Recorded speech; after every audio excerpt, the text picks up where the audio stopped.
BPBD Aceh Tenggara mulai melakukan pembersihan badan jalan akibat longsor di beberapa titik di Aceh Tenggara. Meski begitu, saat ini jalan belum bisa dilintasi kendaraan karena lumpur dan tanah yang masih menutupi badan jalan.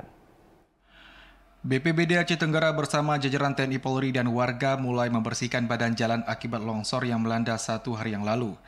Sekretaris BPBD Zulkifli menyampaikan bahwa ada 4 titik lokasi longsor yang menutupi badan jalan, yakni di Desa Seidane dan Desa Batu Bulan, Kecamatan Babu Salam, Aceh Tenggara.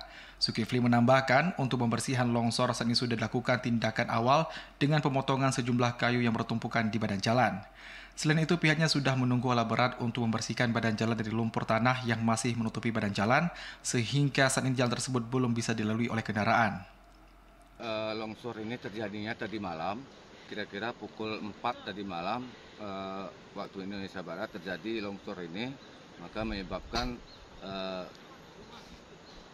akses jalan tidak bisa dilalui, tapi untuk sementara ini.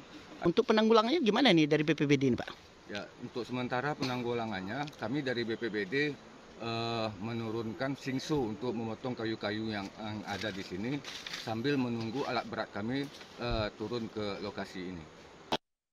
Zulkifli meminta kepada warga yang hendak menuju Kuta Cane yang melintasi Jalan Seidane atau menuju Kecamatan Lawi Alas agar mencari jalan alternatif lainnya sampai pembersihan badan jalan selesai. Dari Aceh Tenggara, Abdul Aziz, TVRI Aceh melaporkan.